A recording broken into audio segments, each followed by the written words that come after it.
Vous allez bien? Ça va, et vous? Oui, très bien. Donc, samedi soir, nous sommes allés au cinéma pour voir. Mystère à Venise. Donc, Mystère à Venise, c'est Agatha Christie. Voilà.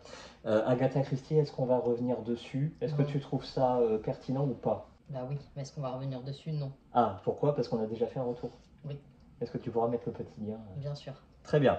Donc, Mystère à Venise, c'est sorti la semaine dernière. C'est quel genre, s'il te plaît?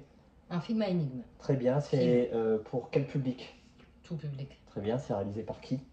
C'est réalisé par un acteur qui joue dedans, Oui. Kenneth Branagh. Est-ce que tu peux nous en parler, s'il Il est te plaît? forcément connu. Oui. Attention, il a fait Oppenheimer, Oui. dont on a fait le retour. Mhm. Et il en a fait beaucoup d'autres. Il a Mhm. fait Harry Potter, Lockhart. Lockhart. Le professeur Lockhart, ouais. et Oui. il a fait pas mal d'autres films qui sont connus. D'Agatha Christie, Oui. L'Orient Express. Voilà. Il a fait Mort aussi... sur le Nil. Oui, voilà. Et celui dont on va aborder aujourd'hui le sujet, ça fait partie de la trilogie. En fait, c'est Hercule Poirot. Très Voilà. bien. Alors attention, on a une Française, Camille Mhm. Cotin. Oui. Soit on l'aime pas. Bon bah moi je l'aime bien. Elle a fait Les Connasses là, la Oui. mini-série. Elle a fait Les Connasses, Princesse des Cœurs. Voilà, Mhm. elle est quand même connue. Jamie Dornan, Très simple, bien. 50 nuances degrés.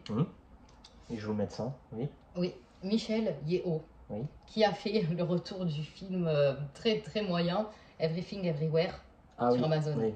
C'est tiré donc du roman d'Agatha Christie. La fête du potiron. Voilà, Halloween Night, qu'on peut traduire par le crime d'Halloween, qu'on peut apparenter à la fête du potiron. Très bien. Ça s'est inspiré, ça n'a pas repris l'histoire exacte. Ça s'est inspiré, surtout dans ce film-là, ça se passe à Venise.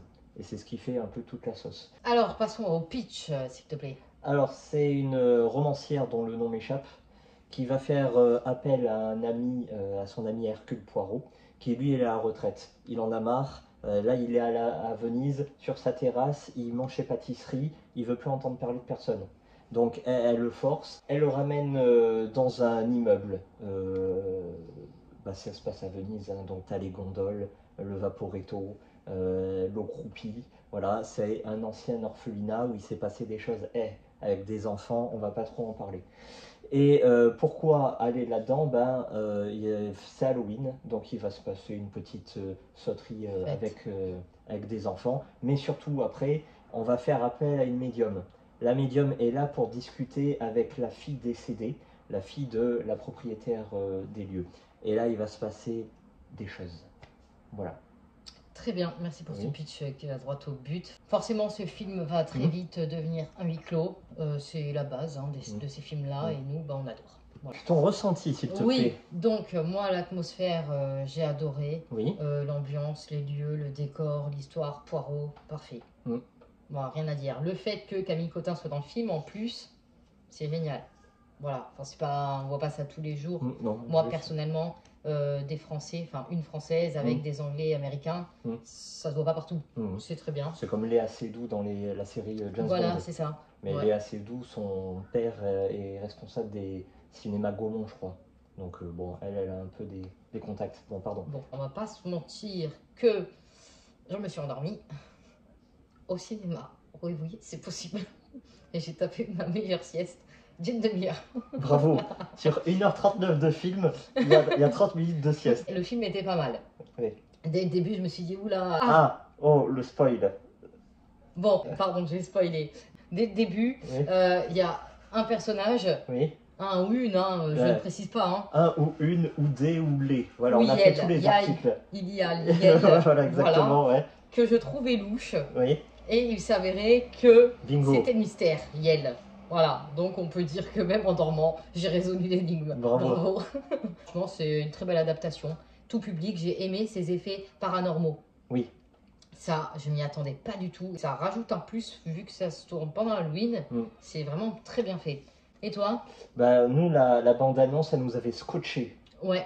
Limite film d'horreur, le truc. Oui. Pour Halloween, on y est allé à fond. Et oui, il y a des screamers. Oui, on sursaute. Après, ça reste du tout public, hein, donc tout le monde peut y aller. Excellente atmosphère, comme tu as dit. Les décors, Venise, c'est splendide, c'est sublime. Avec les masques, les gondoles et tout. magnifique. Bref, une fois qu'on a passé ça, on a un Hercule Poirot qui est un peu plus humain qu'à la normale, parce que lui, il en a marre, il est fatigué, il est à la retraite, il voulait pas, mais il se force. Bref. Bon, une fois qu'on a dit ça, je te rejoins. Il y a vraiment des pertes de rythme à un moment. Bon, tu t'es endormi, moi je me suis bâillé. Il y avait une tierce personne avec nous qui bâillait en même temps que moi. Pourquoi? C'est quand on rentre dans ces fameux passages où tous les personnages se présentent, ils ont un petit backup derrière, une petite histoire à raconter. Et quand ça se passe, tu te dis, ouais, allez, c'est bon, elle a encore une histoire, et c'est long.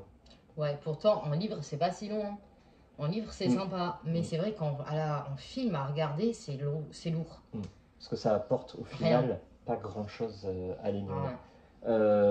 On sait, pas dès le début, mais on sait qui. Celui qui fait attention capte très bien ce qui se passe. Quoi. On ne sait pas le pourquoi. Le pourquoi est intéressant. Il y a encore une sous-intrigue derrière, c'est intéressant aussi. Oui. Est-ce que j'ai préféré le Crime de l'Orient Express largement, toi aussi? Ah oui, moi aussi, c'est mon préféré de toute façon. Pour Halloween, faut y aller, c'est sympa. Le problème, c'est qu'est-ce qu'il y sera encore fin octobre? Je pense pas. Oui. Donc là aussi, il y a un petit défaut de synchronisme. Pourquoi ne pas l'avoir sorti le 15 octobre pour Halloween? Ils ont peur peut-être qu'il y ait trop de monde, je ne sais pas. En tout cas, il était dans la plus grande salle du cinéma pour nous. Il y avait du monde. Oui. Et à savoir que parallèlement, il y a aussi La Nonne au cinéma. Oui. La Nonne 2. Pourquoi pas l'avoir mis aussi pour Halloween? Ça, ce sont des mystères qui nous dépassent. En tout cas, La Nonne, ça m'a déchiré le cœur de ne pas aller dans cette salle. Oui. Oui. Tout à fait. Mais je regrette pas. Conseil? Et oui. C'est oui à qui? Je le conseille à tout le monde, même aux enfants. Vraiment tout public, hein. Il n'y a pas d'horreur, il n'y a pas de sexe, de vulgarité. Non, tout le monde peut regarder et passer un bon moment. C'est vrai. Tu as quelque chose à rajouter? Oui, nous avons lu tous deux le pire livre de 2023. Oui, en fait, parce que dans l'autre vidéo, je disais oui, non. Mais en fait, non, il est pété. Voilà, donc ça sera notre prochaine vidéo. Et d'ailleurs, il est par là. Il est là. Voilà, alors ça c'est... faut l'éviter. Alors attention, l'autrice, il faut la lire, mais pas celui-ci. Pour 7 € 100 pages, non. 100 pages de n'importe quoi. Bon, allez, ça va qu'on l'a eu sur Vinted. Le sujet d'une autre vidéo. Merci à vous. Merci. Et à bientôt. À très vite.